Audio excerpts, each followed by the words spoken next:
Hi, Nityanandam. This is Ma Mridu here, and welcome back to Facebook Live. Today, as I sit here, I just like to share about how at times we become very resistant to things, to situations, to circumstances, to anything around us. And when we become so resistant to certain things, it doesn't allow us to flow. Now, how many of you out there have seen Ganga flowing? Or how many of you out there who have been to the peak where Ganga starts to flow? Now you will realize it's only the ice that decides to melt that will become Ganga and flow. It's beautiful to understand this because in our day-to-day lives we see so many new situations, new people, new working environment, new families, new friends, new everything. And each time when we come to a new environment, there seems to be a tendency of resistance to change, resistance to flow, resistance to just be one with the people around you, or be one with the situation, or just be in oneness. Now, I've personally been through so many new situations in my life, and I can relate that many a time we have this resistance. But what I also realize is the minute you just flow with the situation, for example, if I cook a certain dish in a certain way, and if somebody else cooks a certain dish in a different way, now there's one way of doing things. There's two ways of doing things. One is I learn the way she's cooking it, and I says, okay, let's try yours today, and she can also say, let's try yours the other day or something. And or there can be something like me telling her that I think mine is a better way of cooking. Why don't you just follow mine? So you can have two situations in any environment, in any situation, and with any group of people.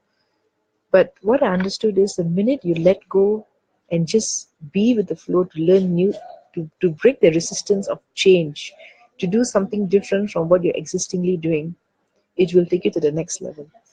I know at times there's so much of resistance because we hold on to something very tightly, and that is our identity, our ego inside us that refuses to budge, refuses to melt, refuses to go with the flow. Now, for example, resistance can be at different levels. Physically, we could be resistant to doing physical exercise, and there are some who just love physical exercise, and there are some who are resistant to it. And then there's this resistance about physical labor.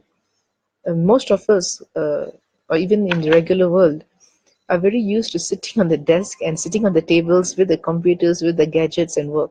And when it comes to a bit of physical activity, everyone gets a bit uncomfortable about it because our bodies are becoming resistant to certain things that we're not getting it used to. So when you break resistance to physical activity, you will see that your body just flows. It just starts to float. I used to be resistant to physical activity at some point, and for me, it was like really dragging my foot to do certain things, especially when it's a child. And my mom used to tell us to help to clean the house, and we used to help her, but there's a lot of resistance inside us. And today, when I see myself, I'm able to follow a routine here, waking up in the morning, carrying on the daily stuff here, walking around. I don't see that resistance in my body. So the sooner and the faster you allow yourself to just flow with your situation, you will see a breakthrough happening. You will not be bound by your body. In fact, your body will be flowing with you. If you want to sit, your body will sit. If you want to stand, your body will stand with you. It will not resist anything that you want to do. So break this resistance inside us, and you see wonderful breakthroughs happening. Now, the other side, the other level of resistance comes from at the mental level, like what I shared earlier, a different way of working, a different way of doing things, new ideas, creativity, innovations. You always see there's a certain group of people who are constantly being resistant, not wanting to change. And that is exactly where most of us are stuck. The minute we allow ourselves to flow, we will see beautiful things happening. Uh, I used to work in an organization, and one of the things that I learned was the situation was entirely different. The working environment was totally different. But all I knew was if I have to make my way around here, I've got to flow with the situation. I've got to see what is happening. I can't insist on my ways of doing things here.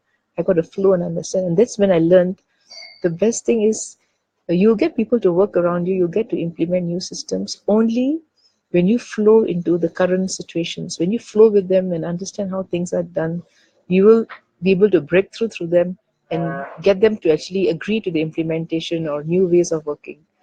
And there's so many ways that one can just flow. I understand at times it can be rather difficult, especially when we're coming from a very set environment. For example, I'm from Malaysia, and the first time when I came to India, or I had to be in a family who was an Indian family, I was so resistant to it. And I was like, this is not the way we do things in Malaysia, and this is not the way we work, it's not the way we cook. And resistance because we are set in a particular way of doing things. So, what I realized is, thanks to Swamiji, the day when I came to the Adinam, I've been able to flow so smoothly with everything around me without thinking how my body feels, but the body just flows with you. It's an amazing experience. And the other level of resistance could come at the emotional level. That's when uh, our cognition level or emotion level.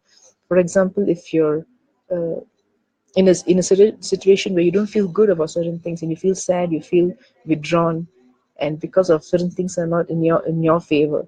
Once again, another level of to just flow. The minute you flow it from an emotion level, you feel more relaxed. Many times it's the ego who holds on to all this resistance. It holds on and makes sure it gets what it wants. But the minute you let go, you feel more at peace. Even when it comes to cognitions, the way we think, the way we perceive, even that will eventually change because depending on the circumstances, the environment, the situations you go through in life. Now, at some point of time, we always felt that society, that we all bound by societal conditionings, and that we have to follow what society tells us. But today, when I see this current situation, nobody's really interested right now in to follow what society says. Everybody is wanting to do what they want to do. So what was at some point of time, like my mom used to tell me, like you got to do what we tell you to do. You got to do what society says, and you can't do otherwise. But today, when you see the situation with time changing, their cognitions have changed. They do not believe anymore that they've got to do certain things because society wants them to do. So when you flow with a situation, when you flow to only evolve, to come out of a lot of conditionings we have, that's when you flow as Ganga. That's when you flow as Ganga. Then and many times we go through so many things, we learn things the hard way, especially if we refuse to flow. Cosmos will then start trying his different ways to help us to melt, to help us to flow.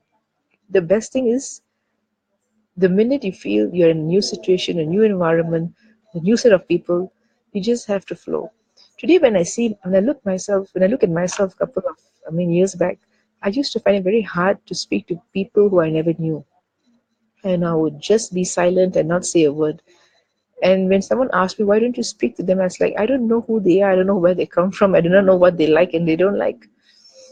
But then, if until and unless you engage in a conversation, you will never be able to get to know them.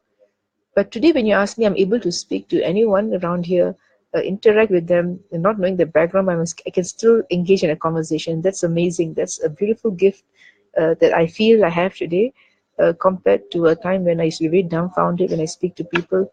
I'll just be very silent, refusing to utter a word. So, what I'd like to share with you is be just like Ganga and just flow with the situation. Better still, come and be part and enjoy this beautiful space that Swamiji has. Being in the breathing space of an avatar really works wonders on each and every one of us. There are things that we could be resistful to, or not wanting to move to the next level, but when you're in the physical presence of an avatar, everything is possible. He just works on you at a very subtle level, and before you know it, you see yourself becoming a different person altogether. Something that you never did today, you're doing it. Something which was impossible for you today is possible for you. The best gift that you can give yourself is to come and be in the breathing space of an avatar or an enlightened master or an incarnation himself. Swamiji is an incarnation of Sadashiva, and he's here to give you the best gift, and that is to achieve your highest possibility as yourself, as a super conscious being. This gift doesn't come very every day, it doesn't come very often. I wonder what people would have really prayed, or what kind of tapas people would have done for an avatar or an incarnation to land on planet Earth and bless the whole world with enlightenment and a super conscious breakthrough. I'm amazed at times when I sit. At times, I do agree that we may just take things for granted. But at sometimes when I sit and ponder, and I realized we are actually very, very blessed to have an incarnation amongst us, to bless us, to guide us, to lead us, and to take us to the next level.